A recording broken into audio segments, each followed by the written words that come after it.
আসসালামু আলাইকুম গাইস, আশা করি ভালো আছেন। টেক তরঙ্গের এই ভিডিওতে পিক্সআর্টের জিরো টু হিরো এর পর্বের দ্বিতীয় নম্বর পর্বে বরাবরের মতো আমি জাহিদ থাকছি আপনাদের সাথে। আজকের ভিডিওতে আমরা এখানে টুলস অপশানের আমরা যেহেতু পার্ট টু, তো আমরা পার্ট টুতে আলোচনা করব এই টুলস অপশানের এখান থেকে ক্রপ, ফ্রি ক্রপ এবং শেপ ক্রপ এই কয়েকটি টুলস সম্পর্কে। তো আজকের এই ভিডিওটা খুব ইন্টারেস্টিং হবে আশা করি। তবে তার আগে আমি বলে নিই, আমরা ব্যাকগ্রাউন্ডে যে ইমেজটি দেখছি এই ইমেজটি সম্পূর্ণভাবে তৈরি করা কয়েকটি ফটো এর সমন্বয়ে।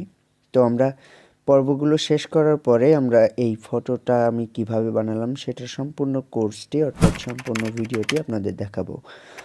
তো আমাদের আগে সবগুলো পর্ব কমপ্লিট করতে হবে।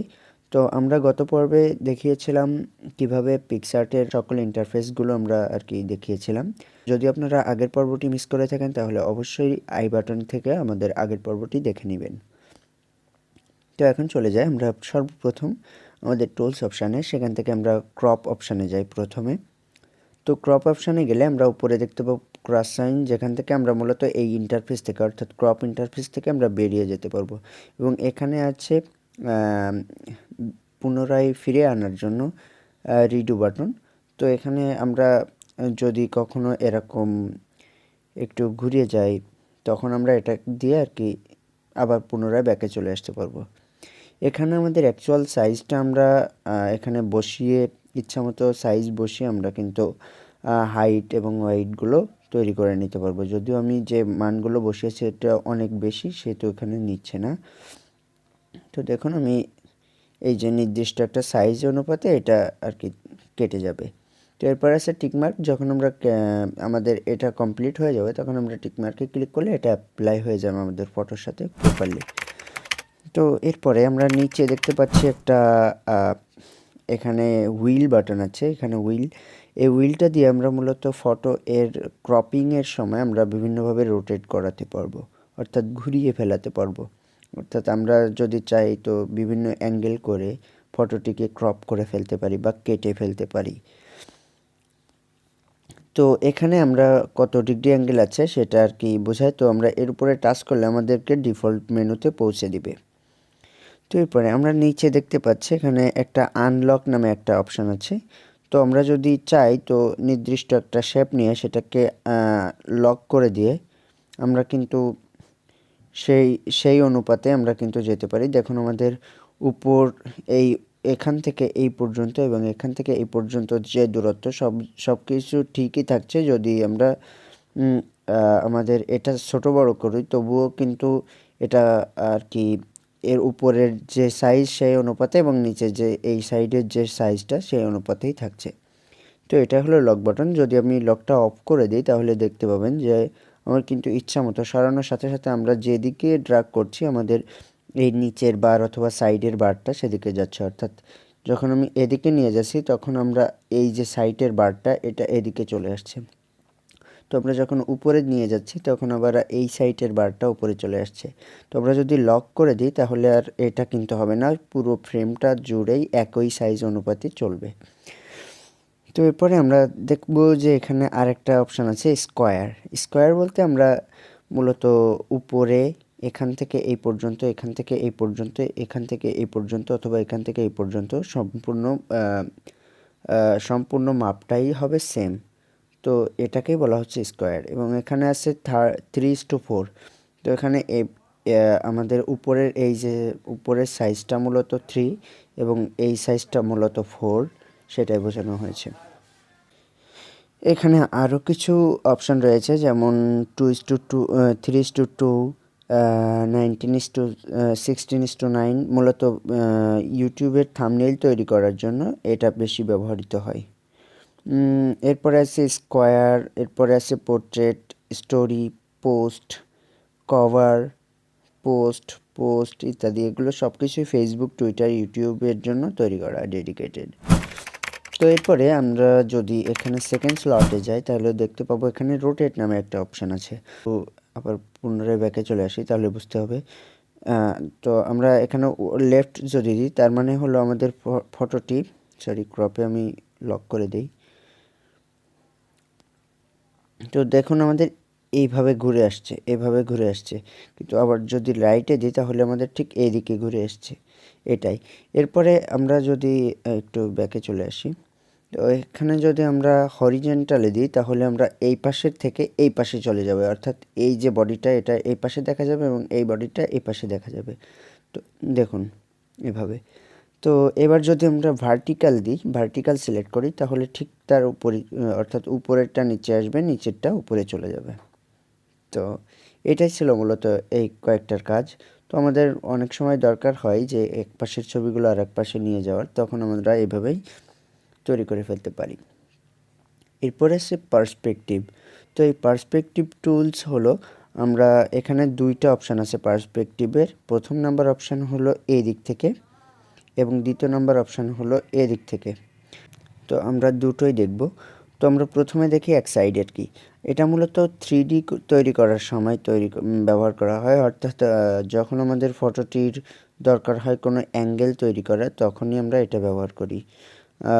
দেখুন আমরা এই ফটোটা কিন্তু একদিকে স্ক্র্যাচ হয়ে গেছে।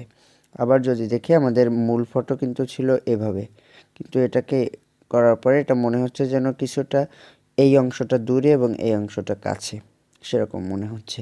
তো এটাই মূলত পার্সপেক্টিভের কাজ।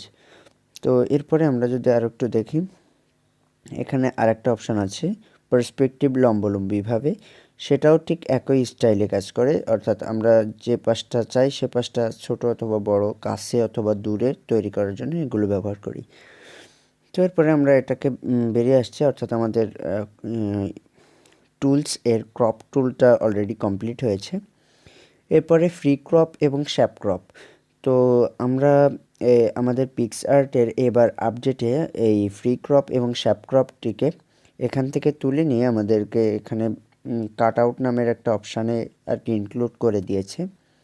তো আমরা যদি এখানে ক্লিক করি তো আমাদের সেটাই বলছে যে হ্যান্ডস আপ, আমাদেরকে সরাসরি সেই টুলসে নিয়ে চলে গেছে।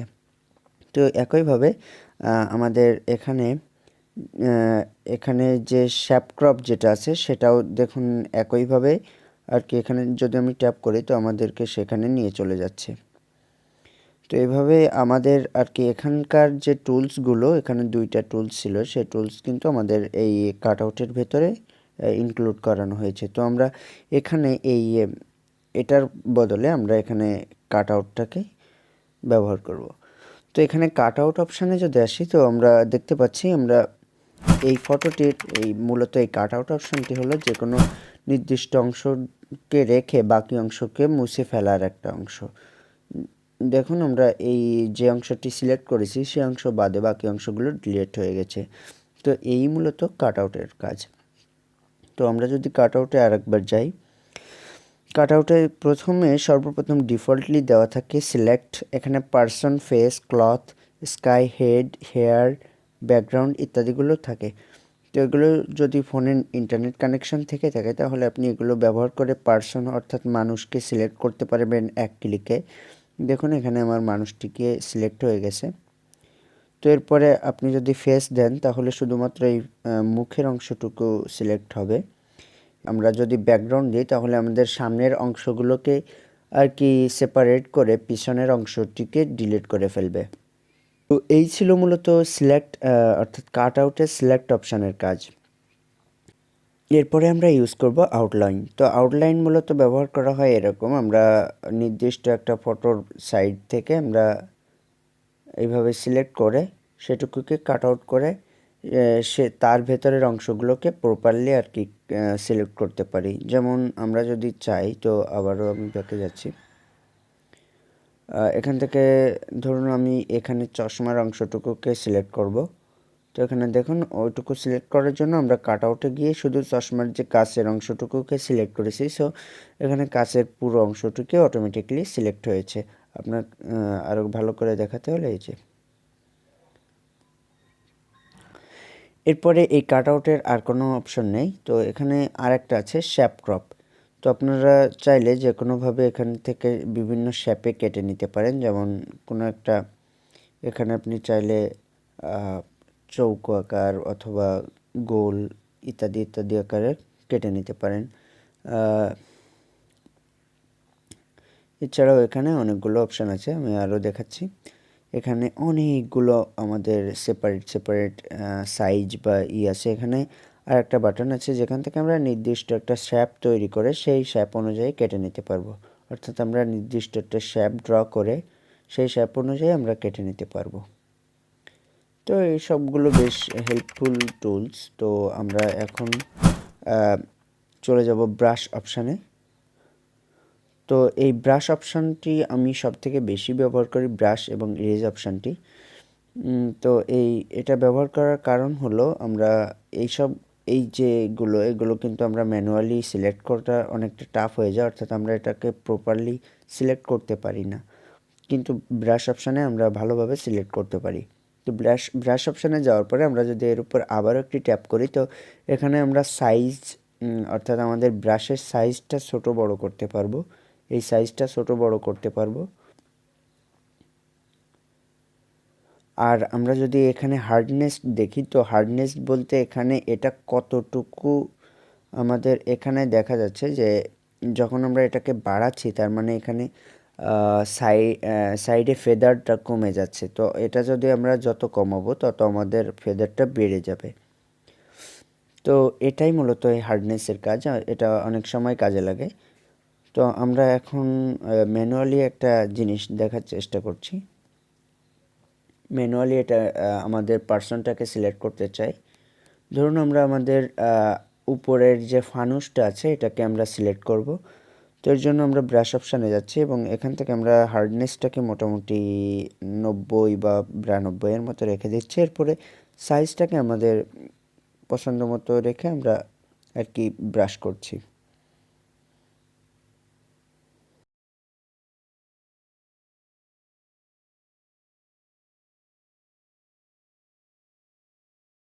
তো ধরুন আমাদের এটুকু হয়ে গেছে, তবে দেখুন এখানে কিছু অংশ বেড়ে গেছে। তো আমরা এর জন্য ব্যবহার করতে পারি আমাদের ইরেজ অপশানটি।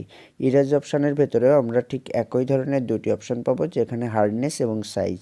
তো আমরা যদি ইরেজ অপশানে যাই তাহলে আমরা দেখতে পাবো যে আমরা যে অংশটুকুকে সিলেক্ট করেছি সেই অংশটুকুকে আমরা আর কি মুছে ফেলতে পারবো ইরেজ অপশান থেকে। দেখুন ভালোভাবে বোঝা যাচ্ছে। তো আমরা ব্রাশ অপশানে গেলে আবার এগুলোকে কমপ্লিটলি সিলেক্ট করে ফেলতে পারবো। এরপরে আমরা যদি টিকমার্কে দিই তাহলে আমরা এরকম একটি রেজাল্ট পাবো। তার মানে আমরা আমাদের নির্দিষ্ট ফানুসটি আমরা আর কি সিলেক্ট করতে পেরেছি। যেহেতু এটা টিউটোরিয়াল পারপাস সেহেতু আমি টিকমার্কে ক্লিক করছি না। এখানে টিকমার্কে ক্লিক করলে আমাদের ফাইলটি সেভ হতো। এখানে আমরা কাট আউটের সম্পূর্ণটাই দেখলাম। আমরা আজকের ভিডিওটা এ পর্যন্তই রাখছি। আরও লং করলে অনেক বেশি খারাপ লাগবে। আমরা সামনের ভিডিওতে আমরা এই ডিসপ্রেশন এবং ক্লোন সম্পর্কে জানবো, অর্থাৎ এই দুইটা টুল সম্পর্কে ভালোভাবে জানবো। তো আজকের ভিডিও এ পর্যন্তই ছিল। আশা করি ভিডিওগুলো আপনাদের ভালো লেগেছে। আর এই পার্টটি কখনো মিস না করতে চাইলে আমাদের চ্যানেলটি অবশ্যই সাবস্ক্রাইব করবেন। সো আপনাদের সাথে দেখা হবে অন্য কোনো ভিডিওতে। ততক্ষণে সুরক্ষিত থাকবেন। Tata, bye bye.